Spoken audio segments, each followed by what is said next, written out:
What's up, everybody? It is Nick and Matt from Detail Peoria. We're in the shop here today to answer the most asked question that we get. How do I wash my car the right way?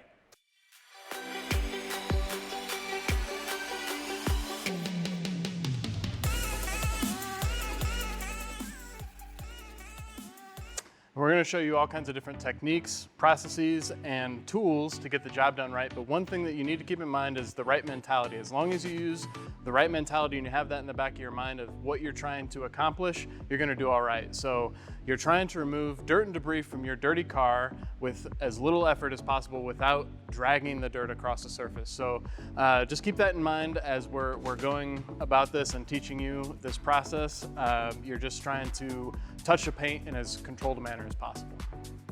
So let's jump in. We're going to take a look at a few of the different products that we're using. Of course, we've got soap, and for us in this instance, we're using Meguiar's Hyper Wash. The reason we like Meguiar's is excellent quality, inexpensive. Those are two things that I think you want to have when you're washing a car. There are a lot of different products out there, a lot of great products, but they can get a lot more expensive and come in far smaller quantities. So this would certainly be one that we recommend. The next piece is we of course need wash mitts. So you're going to notice we have two different wash mitts, a red one and a gray one. This is something that we recommend for you guys at home. One is going to be for your pristine paint. Another is going to be for those lower sections on the car that really, where the grime and all of the junk from the road really piles up. Also, we of course have a drying towel. This is a great one that we'll cover a little bit later on. And a small brush, very delicate for all of those detail areas. Lastly, we've got a couple of nasty towels. And these are towels that maybe you used on paint at one time, but they've gotten kind of nasty.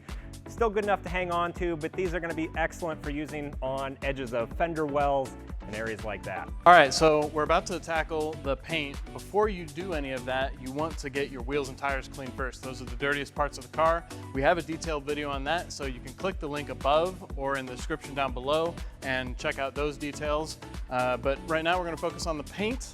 So Nick, talk us through the first step. Yeah, so where we begin is we're going to try to blow all of the dirt and debris off of the paint. That is going to happen with either a power washer, or if you don't have access to a power washer, a garden hose is going to be fine. I would tell you a bikini is optional as well. Matt is not going to be wearing one of those today, so maybe next video, but let's go ahead and jump in. We're going to show you a few details about getting that pre-rinse started. We use a pressure washer. I like my big, long Mosmatic wand along with an MTM trigger handle. Very clean setup. You always want to be nice and safe, and don't touch the trigger until you're ready to blast some dirt away. So let's get started with this pre-rinse. So if you're using a power washer, you want to keep the end or the tip of the power washer at least 12 to 24 inches from the paint.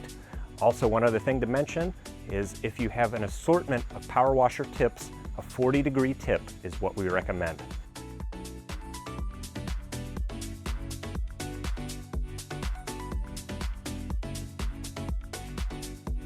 All right, so next up is an optional step, but if you want to be the coolest guy on your block, get yourself a foam cannon because it's super fun. It adds a bunch of fun to the process and looks super cool. So we use just a very simple foam cannon that you can get off of Amazon to pre-soak the vehicle. That'll help that soap to break up any dirt and grime that's built up on the vehicle before you have to go and hit it with your wash mitts. Of course, you can go without and just go straight from your wash bucket to the car if you like. There are also attachments that will add foam from a simple garden hose. But this is the best setup that you can use, and we'll show you how to use that here right now.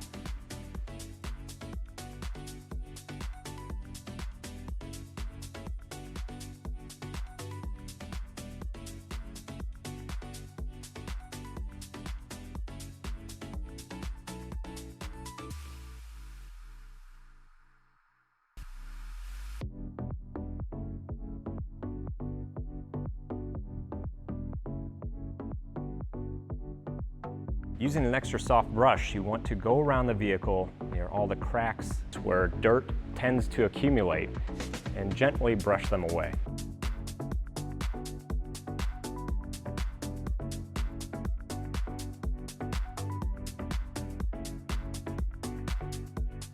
All right, so congratulations, you are now the most pro-looking detailer on the street. So expectations are high and everyone is watching you. Don't screw it up from here. Let's talk about the next steps. All right, so this is the key to the whole thing. You're about to actually touch your paints, and this is where all kinds of marring and swirling can happen if you don't take the right precautions. So the most important part to this is to use 2 buckets. So I have a rinse bucket set up and a wash bucket. I've got nice microfiber mitts that you've seen, and I have grit guards at the bottom. So we're going to go onto the paint with the clean wash water, top to bottom, agitate any dirt and grime that's still attached to the paint that wasn't removed by the pre-rinse or the soap that it's sitting here on the paint.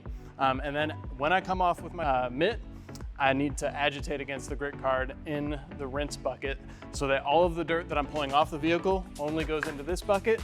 This bucket stays clean. That is the key to maintaining swirl-free paint.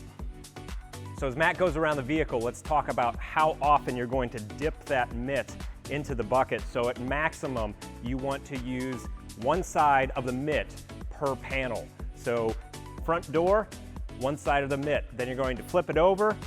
Next panel, one side of the mitt. Then it needs to go back into the bucket, get rinsed off, and fresh water.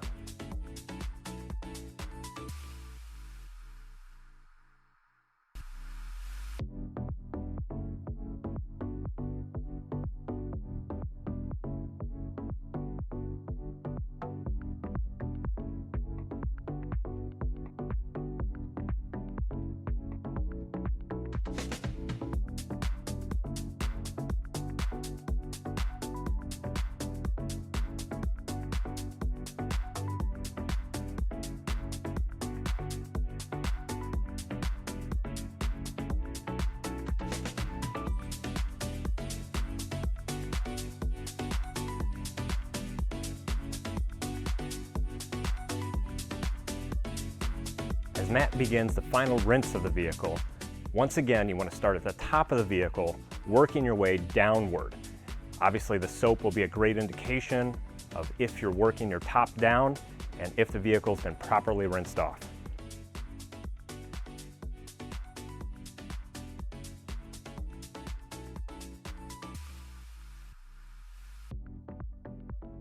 All right, so now you're at the most critical portion of the wash process, and that is drying the vehicle. So now you've cleaned the vehicle to the best of your ability. All of the soap and lubrication is gone.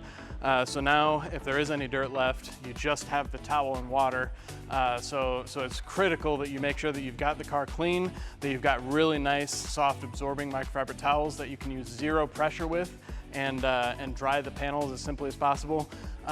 The other option, which we prefer, if you have a nice layer of protection like a ceramic coating on your car, use the force of air. So we have Master Blaster, 8 horsepower of wind force just going nuts and blowing the water off your car. That way you don't have to touch it and possibly induce marring or swirls. You can also use a leaf blower, but really this will be the last step. We'll show you how we do that, and we'll be finishing up.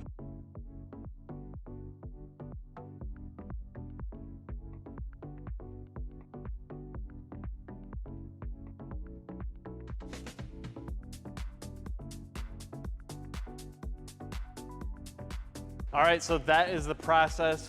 You have now properly cleaned your car. One thing that we didn't touch on were bugs and tar. If you have some of those accumulated, you'll want to use a specific bug and tar remover right before the actual wash mitt step, so you have that chemical to break some of that down. We'll do a full decontamination video in the future, but really that kind of wraps it up for us. I hope that you've learned something. If you have any questions, please put them in a comment down below. Nick, do you want to add anything else? Yeah, I would just say short and sweet, keep it simple. If you need to, just rewind back and watch a few of those critical steps, like when you touch the paint, how to properly touch it. Otherwise, guys, thanks for tuning in. Make sure to give us a like, subscribe below.